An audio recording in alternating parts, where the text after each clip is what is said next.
Clap, bonjour. L'excitation est présente. Tu sais, ce genre de vidéo, il y en a pas beaucoup par an, on est comme ça, où vraiment, je les attends depuis des mois. Je me dis, mais quand est-ce que je vais pouvoir tourner ça? J'en peux plus. Bah, ça fait partie de ces vidéos. Bon, pourquoi j'en peux plus? J'ai une vidéo là, vous la voyez pas, moi je la vois. Je l'ai reçue hier, je l'attends depuis le mois de janvier dernier. Soit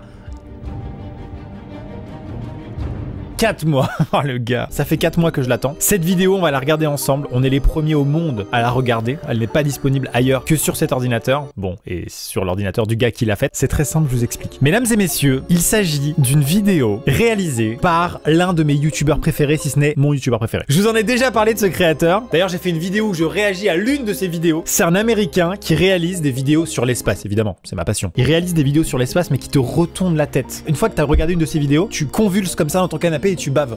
Qu'est-ce qui vient de se passer? Je suis tellement une merde dans l'univers. Je suis si petit, sauvez-moi. Ce genre de choses. Ce youtubeur s'intitule Melody Ship. Il a fait plusieurs vidéos extrêmement populaires qui s'intitulent Timelapse du futur, Timelapse de l'univers. Je vous les recommande chaudement. Elles sont incroyables. J'ai d'ailleurs moi-même fait une vidéo réaction sur celle-ci. Mesdames et messieurs, ce que je m'apprête à dire est fou. J'ai sponsorisé avec SpaceFox, c'est même SpaceFox qui a sponsorisé, ce youtubeur. C'est-à-dire qu'avec SpaceFox, on lui a demandé de réaliser pour nous une vidéo sponsor. Pourquoi? Parce qu'il y a la nouvelle collection SpaceFox qui sort. Elle est disponible dès maintenant dans la description. Oui, d'accord, je balance comme ça. Bon bah voilà, vous êtes au courant. Troisième collection SpaceFox, la première c'était Pulsar. La deuxième c'était Mars 2150. Et voici la troisième collection SpaceFox, la plus aboutie, la plus technique, la plus incroyable. L'équipe de designers et designeuses de SpaceFox a bossé d'arrache-pied pour créer des vêtements d'un style nouveau, d'un genre nouveau, avec des nouveaux matériaux, des nouvelles idées, des nouvelles choses complètement folles en rapport bien sûr avec l'espace et avec la Lune, puisqu'il s'agit de la collection Moon. Moon. De la lune. Non, j'ai toujours tendance à mettre une tonalité un peu épique dans la voix pour faire genre, mais en fait, c'est Moon. Nouvelle collection Moon dispo dans la description maintenant. Voilà, même sur l'affiche, partout, ça s'affiche partout. Tout ça pour dire que j'ai demandé à mon youtubeur préféré, Melody Ship, de réaliser une vidéo sur la formation de la Lune. C'est-à-dire, je lui ai dit, tu fais comme d'habitude, tu fais une vidéo sur les théories à propos de l'espace, comme il a l'habitude de le faire normalement. Sauf que là, la thématique, vu que la collection SpaceFox, c'est la Lune, eh bien, est-ce que tu pourrais faire une vidéo sur la Lune? Avant de commencer de se lancer dans la vidéo, il faut absolument que je vous montre le trailer de la collection Moon réalisé par Charles Schill. C'est Charles qui a réalisé tous les trailers de la marque SpaceFox. Ce trailer est d'ores et déjà incroyable. Regardez ça. Maintenant, j'espère que ça vous donnera l'envie d'aller checker sur spacefox.shop, lien dans la description encore une fois. C'est parti.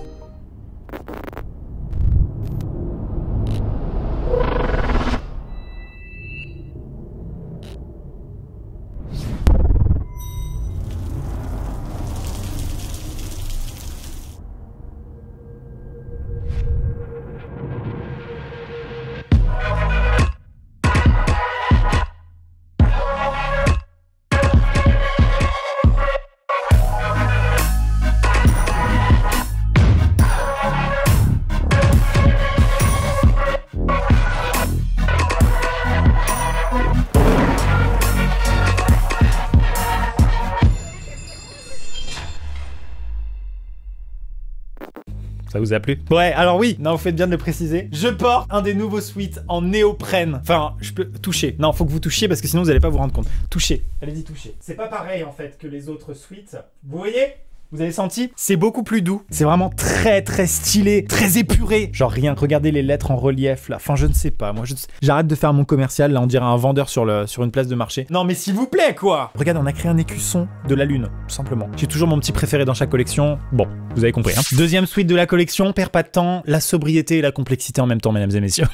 J'ai vraiment l'impression d'être sur une place de marché. C'est-à-dire qu'on a l'impression qu'il est simple, mais dans le détail, c'est de la pure complexité. C'est des gens qui se sont retournés la tête pour faire ce résultat. Je vous laisserai découvrir ça sur le site, on voit très bien les détails sur les photos. Produit suivant. Ouais, alors oui, vous vous dites qu'il y a un effet au montage. Pas du tout. Bah je pourrais pas vous montrer la vraie couleur. Faut absolument que vous alliez sur spacefox.shop parce que sinon vous allez pas comprendre. Ah bah à SpaceFox, on a l'impression d'avoir envoyé des hommes sur la Lune réellement, tellement c'était compliqué de faire ça. Mais on est trop content du résultat. C'est un bombers réflective et réversible. C'est-à-dire qu'à l'intérieur, il est stylé, sobre, noir. Tout ça pour rappeler les deux faces de la Lune, bien sûr, hein, la face éclairée, la face cachée. Bon, voilà, hein, on a compris les petits easter eggs. Donc avec les panneaux LED de mon studio, effectivement, bah ça pique les yeux, mais ce sera pas tout le temps comme ça. Non mais attendez. Ah bah voilà, vous avez vu, je peux m'allumer. Non mais attendez, quel vêtement peut faire ça? Aucun. Je peux m'allumer et m'éteindre. À quel moment? Quelle marque vous propose ça? De vous allumer vous-même? Aucune marque. Moi, je peux. Grâce à spacefox.shop, vous pouvez vous allumer l'intégralité du corps. C'est quand même sympa. Produit suivant. Bah en fait, c'est le même. C'est ça qui est bien avec celui-là, c'est qu'il y a 2 produits en un. Bah ouais, parce qu'il est réversible. Donc si jamais vous avez envie d'être un peu discret hein, et de pas briller comme ça dans la nuit, vous passez sur le mode sobre, le mode je vais dans l'espace, mais je veux pas trop qu'on me regarde. Donc réversible et les 2 faces sont incroyables. Bon là, niveau technique, on a pété un plomb. Cet été et même l'hiver prochain, pour vos randonnées là, quand vous en prenez plein la gueule, quand vous avez envie d'affronter les éléments, je vous propose le vêtement le plus technique de toute la gamme SpaceFox. Là par contre, les ingénieurs, bah ils ont failli démissionner quoi. Là ils se sont dit là trop c'est trop. Techniquement, ce vêtement c'est une boucherie, d'accord? Non mais regardez comme il est beau. Bien sûr que ça ne va pas avec l'environnement dans lequel je suis. À aucun moment on porte un manteau déperlant dans un environnement de steampunk. Jamais, ça n'arrive pas. Bien sûr ça ne va pas du tout, donc extrait du trailer. Voilà, là on comprend mieux. D'accord, ok, oui d'accord. Merci d'avoir regardé cette séquence sponsorisée par SpaceFox. Je vous laisse regarder ces 4 produits ennemis, parce qu'il y a un réversible, dans la description sur le site spacefox.shop. Jetez-vous sur cette nouvelle collection. On n'a pas forcément pris beaucoup plus de quantité, donc foncez quoi. Je suis extrêmement fier des équipes SpaceFox qui vont regarder cette vidéo, donc si vous passez par là, Lison, Manon, Camille, Joey, Maxime et aussi tous les partenaires qui travaillent autour de SpaceFox. Merci à vous parce que c'est grâce à vous qu'on a réussi à sortir des produits qui sont pas juste achetés, floqués, revendus. Regardons mesdames et messieurs ensemble la vidéo de Melody Ship, j'en peux plus. Vous non plus j'imagine. Il y a plusieurs théories qui peuvent expliquer la formation de la Lune. Et ce qu'il faut savoir c'est que la Lune, elle a un rôle clé dans l'apparition de la vie, elle a un rôle clé dans plein de choses. On pourrait penser que c'est un truc additionnel qu'on nous a donné. On nous a donné une planète, elle est déjà cool. Je veux dire elle est dans la zone d'habitabilité de notre soleil, elle a une atmosphère, elle a l'oxygène, il y a la vie dessus, machin. Et en plus, pour l'agrément, on nous a rajouté une petite lune dans le ciel, c'est sympa. Non, c'est peut-être la lune qui a un facteur essentiel à l'apparition de la vie. Donc regardons ça, il y a plusieurs théories, c'est incroyable. Et il y a des théories plus incroyables que d'autres. Et elles sont toutes plus ou moins plausibles, d'accord? C'est parti. In collaboration with SpaceFox, made for space. Attendez, c'est très étrange, hein. C'est-à-dire que là, je regarde une vidéo sponsor par SpaceFox. C'est drôle. J'aime bien. Oh là là, j'ai l'impression d'être à une avant... Pardon. Après, j'arrête de faire pause, mais j'ai l'impression d'être à une avant-première. Oh. Melody Ship a fait tout ce que vous allez voir. À aucun moment, ce que vous allez voir a été pris autre part ou quoi. Melody Ship a conçu toutes les animations incroyables que vous allez voir. Il l'a fait. Faut que vous ayez conscience de ça. Pas juste un gars qui pose sa voix off sur des trucs qu'il a pris ailleurs. Non, c'est lui qui a fait ça. As primeval man watched the moon in the night sky, it became to him an object of curiosity. In legend, he tells the story of an old man who, while digging, discovered a small, shiny object.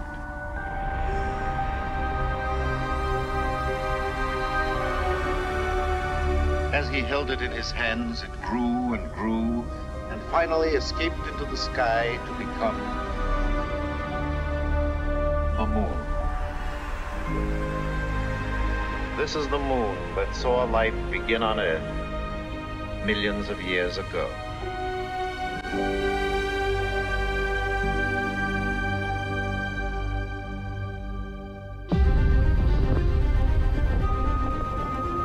Oh là là, le mec il est chaud.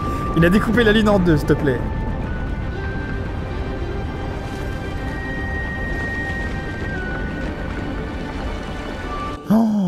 Oh là là, mec, ça me...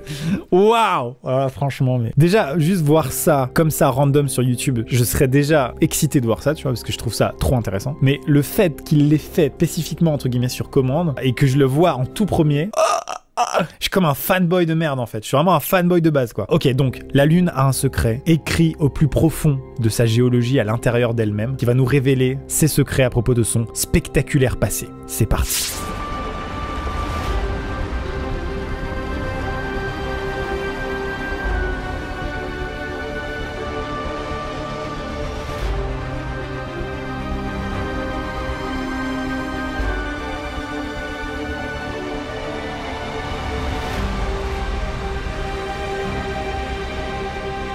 Pendant des générations, on a regardé cet objet céleste. Je veux dire, on est habitué à la Lune, mais c'est improbable en vrai. Non, mais réfléchissez 2 secondes là. Il y a un truc dans le ciel qui est autre que le soleil, qui est la nuit et le jour, sauf qu'on la voit moins le jour. Ça n'a pas de sens en vrai. C'est un astre très proche, il est à seulement 400 000 km, il est là. On le voit, on peut même voir ses cratères avec une paire de jumelles, vous pouvez voir l'ombre des cratères. C'est si proche et si loin en même temps. C'est...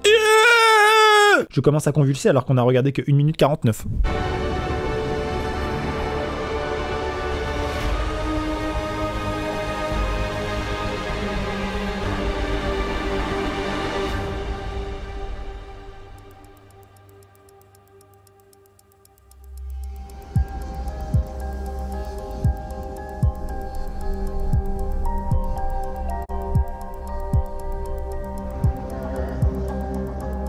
Il y a 50 ans, les échantillons de la mission Apollo ont donné un aperçu de l'histoire épique de la Lune. By making ourselves very small, perhaps we will see what these rocks have seen, and remember back those billions of years. Over decades now, geochemists have been measuring lunar samples and Earth samples and found that the chemical signatures of the two are identical in a very special way, and that the elemental isotopes of the two bodies are identical. Grâce aux échantillons ramenés de la Lune par Apollo, on a pu comparer des échantillons terrestres et des échantillons lunaires. Ils se sont rendus compte qu'il y avait beaucoup de similitudes entre les deux. Sûrement que ça suppose que la Lune et la Terre, à la base, avaient une histoire commune.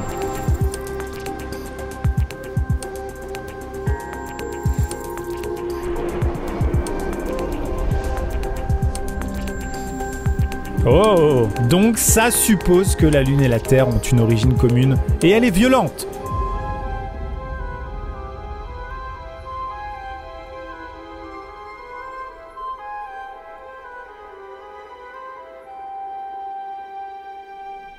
Ok, donc voici la théorie qui pendant des années, et encore aujourd'hui, est la plus incroyable.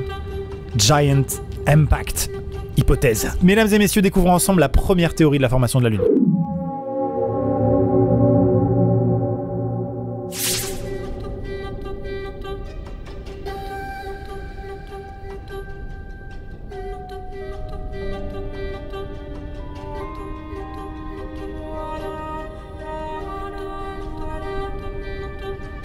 Donc du coup, en gros, ces planètes étaient en compétition. Je ne savais pas du tout. C'est-à-dire qu'il y avait 20 protoplanètes en train de tourner autour du Soleil. Et c'était un petit peu à celle, je pense, je sais pas ce que ça va être, mais je pense que c'était à celle qui avait le plus de gravité pour finir par capter les débris ou les plus petites autour d'elle pour n'en former plus qu'une au final. Toutes ces protoplanètes donc sont entrées en collision, ont fusionné et ont formé des plus grosses planètes encore, dont la fameuse Terre qui n'avait encore pas de lune. Elle est là. Et 80 millions d'années après avoir été complètement formée, la Terre avait plus ou moins une forme proche d'aujourd'hui. Pas du tout, parce qu'elle allait se prendre un truc dans la gueule qui s'intitule Theia.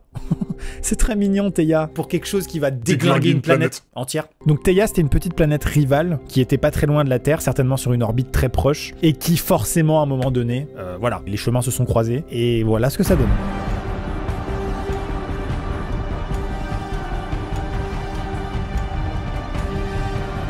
Oh, j'avoue. Voilà la vue que tu pouvais avoir si t'étais sur Terre au moment de la collision avec Theia. What?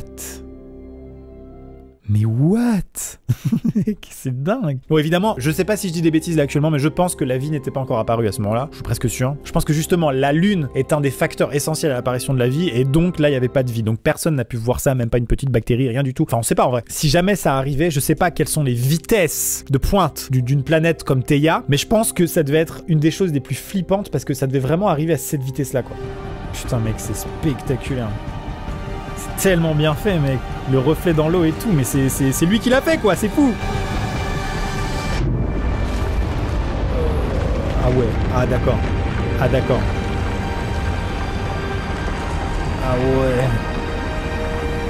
Ah ouais, c'est-à-dire que l'impact est tellement puissant. C'est pas un astéroïde en fait, c'est deux fucking planètes qui se rentrent dedans. Donc du coup, ça fait du gel douche, concrètement. D'accord? Il y a plus de respect. Il y a pas de oh là là, disons ça fait un gros cratère. Non, car elle était quasiment de la taille de notre planète déjà. Donc il n'y a pas la place pour un cratère là. Ce que je propose plutôt, c'est que ça fasse une paella. Voilà, avec un système de moules et de riz qui tourne en orbite. D'accord? Bon, ce qu'il faut savoir, c'est que de toute façon, la planète la plus dense et à la gravité la plus importante va forcément faire plus mal à l'autre. Donc là, Theia s'est fait éclater la gueule. C'est-à-dire que Theia, elle est arrivée, elle a dit hey, toi là, t'es plus grosse que moi, mais non, c'est pas toi qui va gagner, c'est moi, d'accord? Je suis peut-être plus petite, mais mes roches sont plus denses. Donc je te nique quelque part, je vais gagner. Pas du tout, d'accord? Elle ne ressemble plus à rien.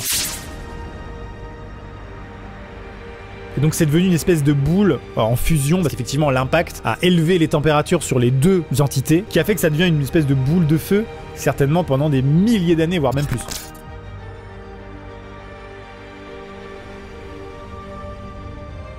Waouh!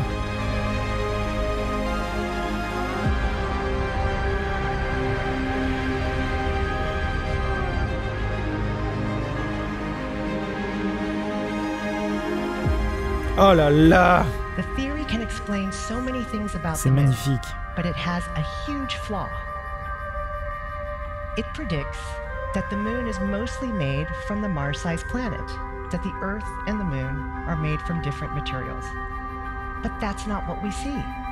Ah ouais, j'avais pas pensé à ça. Mec, j'ai l'impression de faire une vidéo d'enquête en fait. Sauf qu'on est en train d'essayer de savoir d'où elle vient la Lune. C'est juste ça le problème quoi. C'est vrai que du coup, si Theia et la Terre s'étaient rentrées dedans et que la Lune était un résidu de Theia, à ce moment-là, la Lune et la Terre devraient avoir des différences géologiques fondamentales. Ce qui n'est pas du tout le cas puisque quand on a ramené des échantillons d'Apollo, eh ben on a comparé avec la Terre et on s'est rendu compte que c'était la même chose. Donc ça voudrait dire que la Lune n'est pas Theia. Peut-être qu'elle est née de l'impact avec Theia. Attends, je réfléchis. Hein. Peut-être que c'est un bloc de Terre, mais vraiment, de planète Terre, et du coup qui s'est mis en orbite. Et le reste de Theia s'est intégré à la Terre, non? Vous trouvez ça cool comme théorie? Je sais pas. The Earth and the Moon are actually like identical twins. Bah ouais, je sais! The genetic code of planets is written in the isotopes of the elements. The Earth and Moon have identical isotopes. That Bah ouais, je means sais. that the Earth and Moon are made from the same materials. Donc, est-ce que la théorie principale, la théorie dominante, pourrait être fausse? C'est la question qui est posée là, et je vous la pose aussi. Je pense qu'à partir du moment où vous vous êtes renseigné sur la formation de la Lune, vous êtes tombé sur cette théorie. Et vous saviez qu'il y avait un gros machin qui était rentré dans la Terre, et grosso modo, ça avait fait la Lune. Bon bah peut-être qu'en fait c'est du bullshit. Oh là là! C'est donc parti pour la deuxième théorie sur la formation de la Lune. Je pense que celles qui arrivent là, elles sont complètement folles. Hypothèse du géoréacteur. Mais what the fuck?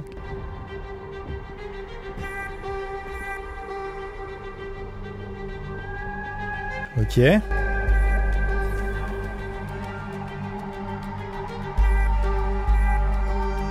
Ok. Donc il y aurait l'uranium qui se serait concentré dans les sous-couches de la Terre. Résultat, une explosion nucléaire massive. Parce que vraiment, on est en train de nous expliquer que la Terre s'est transformée dans son histoire en une gigantesque bombe atomique. Elle a explosé sur elle-même, elle a explosé à cause d'elle-même. Genre, l'uranium, à cause de la force centrifuge, s'est condensé et a fait que la planète a explosé. Super.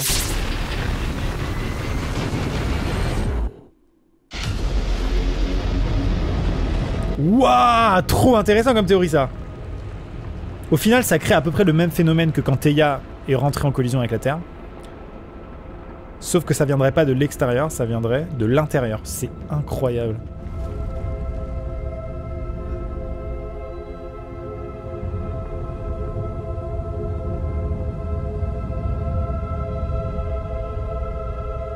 Oh, c'est trop intéressant. Et qu'est-ce que c'est bien fait. Et on voit la Lune qui capte les débris et du coup qui se... Ouais, c'est un mot. C'est à la lettre dans le dictionnaire.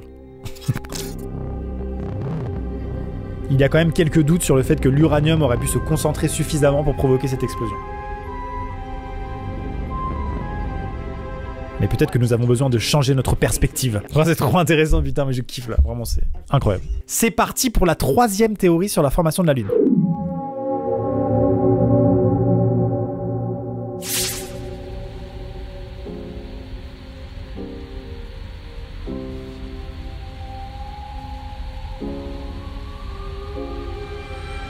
J'ai trop envie de savoir. J'ai trop envie de savoir. L'hypothèse Synestia. Je sais pas comment on dit en français. Of thinking that a planet was always going to look like a planet. What the fuck? The giant impact was making something completely new. Dans cette nouvelle théorie, la Terre a été frappée si violemment qu'elle a été complètement pulvérisée en un torrent de roches liquides qui s'appelle une synestia. Je sais pas comment on dit en français, mais c'est ok. Donc là, ok. Donc là, dans une théorie où Theia s'est pas fait vaporiser, c'est-à-dire que tout s'est fait vaporiser, ok? The energy from the impact vaporizes the surface, the water, the atmosphere, and mixes all of the gases together in just a few hours. Ok, en quelques heures, il n'y a plus de planète, quoi. Ça, je suis désolé de faire pause comme ça, mais c'est tellement intéressant, j'ai plein de trucs à dire, moi, vous êtes marrant. La vidéo en entier est disponible sur la chaîne de Melody Chip, si jamais vous voulez voir toute la vidéo, évidemment, sur la chaîne de Melody Chip. Ce qui est complètement incroyable, c'est que, évidemment, on se parle de chiffres complètement fous. C'était il y a plusieurs milliards d'années, les vitesses d'impact sont indécentes, les forces en jeu sont complètement hallucinantes, et pourtant, la destruction et la vaporisation d'une planète ne prend que quelques heures. C'est-à-dire qu'il y a des événements extrêmement brutaux dans l'univers, qui ont des conséquences sur des milliards d'années, qui se sont passés comme ça, en une fraction de seconde, c'était fini. Ça, je trouve ça passionnant. Et petite parenthèse, mais le réchauffement climatique, eh ben, à l'échelle de la planète, c'est une fraction de seconde. Si en 200 ans, on dégomme la planète à cause des émissions de CO2 et de tout ce qu'il y avait dans le sol à la base et qu'on met maintenant dans le ciel et donc du coup ça réchauffe, bon, et bah ça, à l'échelle de la planète, même si on le fait en 100 ans ou 200 ans, c'est une fraction de seconde. Et ça aura possiblement des conséquences sur les millions d'années à venir. The Earth would have been like Jupiter. There's nothing to stand on. Ça, c'est fou. Peut-être que la Terre aurait pu être une planète gazeuse au final. Parce que là, bah, concrètement, là, pour mettre un système de vie là-dessus, c'est chaud. The problem of the origin of the moon. The moon grew from magma rain that condensed out of the rock vapor. The moon could have orbited inside the synestia for years, hidden from view, revealed by the synestia cooling and shrinking inside of its orbit.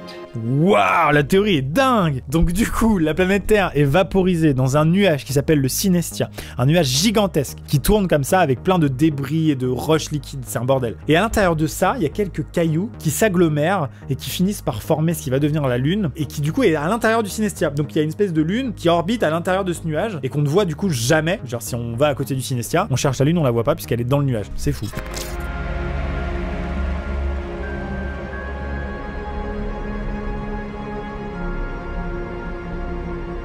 The synestia turns into Earth only after cooling for hundreds of years longer. The moon's special connection to Earth is because the moon formed inside the Earth when Earth was a synestia. Waouh! Ouais, du coup, ça explique le fait que les cailloux lunaires et les cailloux terriens ont la même composition. C'est parce que ces deux objets ont été formés dans un même nuage, donc ils sont composés de la même chose. Donc du coup, la théorie fonctionne. Enfin, c'est cohérent. Mais waouh! Synestias have been created throughout the universe. We only just realize that by finding them in our imagination.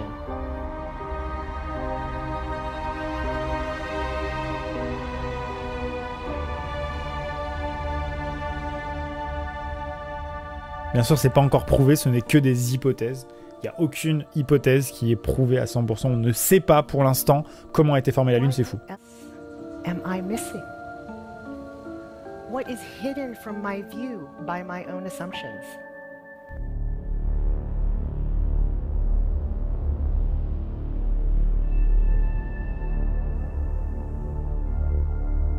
Mais quoi? Mais quoi? Non.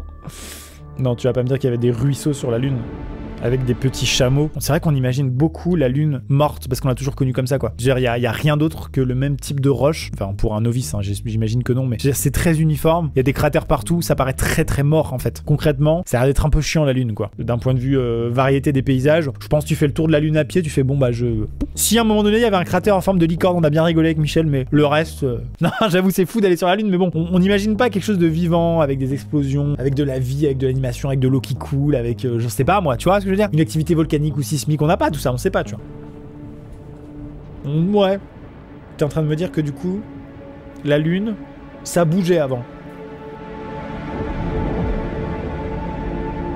Deux fois dans son histoire, l'activité volcanique de la Lune a apporté une énorme quantité de vapeur d'eau de l'intérieur de la Lune jusqu'à la surface.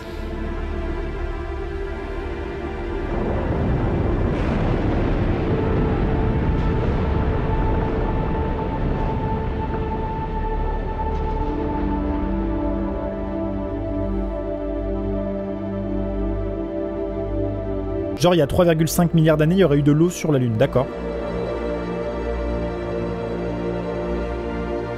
Imaginez, imagine tu te baignes dans un cratère rempli d'eau et tu regardes un lever de terre. Oui, parce que t'es sur la Lune, donc tu vois un lever de terre ou un coucher de terre. Chérie, j'ai une surprise, c'est la Saint-Valentin. J'ai réservé un petit cratère rempli d'eau. On va se regarder ensemble le coucher de terre. Bah non, en fait, parce qu'on est des bactéries, donc ta gueule en fait.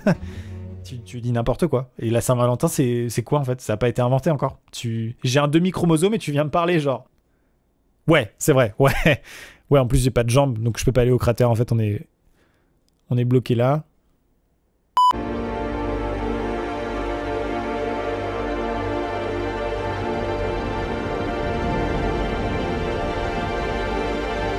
Oh la vue. Ah mais d'accord, mais c'est qu'en fait, la Lune et la Terre devaient être beaucoup plus proches que maintenant, donc dans le ciel, forcément, ça devait être énorme, tu vois. Parce que photo actuellement qui s'affiche sur votre écran, qui est un lever de Terre, un vrai lever de Terre depuis la Lune. La Terre est très petite en vrai. Même depuis la Lune, elle est petite, tu vois. Si vous aviez pas, vous savez. Si vous allez sur la Lune maintenant, vous avez l'occasion en vacances, bon après le confinement, vous avez pas un truc énorme dans le ciel. Non, non, c'est assez petit. Hein. Là, c'est énorme.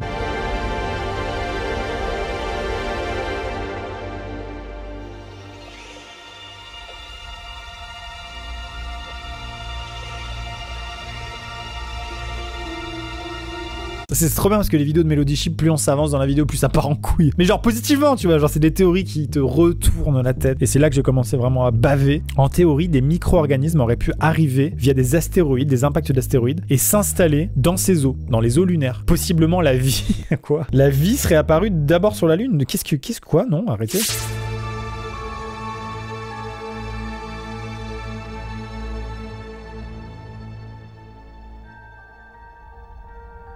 Avec le temps, toute l'eau a dû s'évaporer parce que l'atmosphère de la Lune a dû s'envoler. Ça, je pense, je crois le savoir, mais peut-être que je dis une connerie, mais je pense que c'est ça. C'est qu'en fait, la Lune est pas assez dense, elle a pas une force de gravité suffisante pour contenir une atmosphère. D'ailleurs, c'est un peu le même problème qu'il y a sur Mars, je crois. Et du coup, bah forcément, s'il y a un début d'atmosphère par rapport à une activité volcanique ou quoi, si l'activité volcanique s'arrête, l'atmosphère s'en va et du coup, ça ne peut plus contenir, bien sûr, l'eau puisqu'il fait trop chaud, donc elle s'évapore et c'est la merde. Mais comment la vie qui se serait développée sur la Lune aurait pu aller sur la Terre? Je veux savoir tout de suite, monsieur.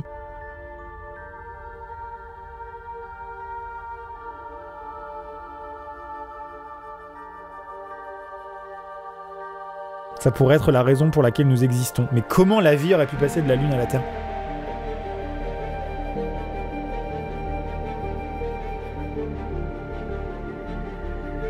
Ah d'accord, donc la vie serait morte sur la Lune et serait réapparue sur Terre, genre. Donc la Lune s'est stabilisée et la vie sur Terre aurait été complètement différente sans la Lune.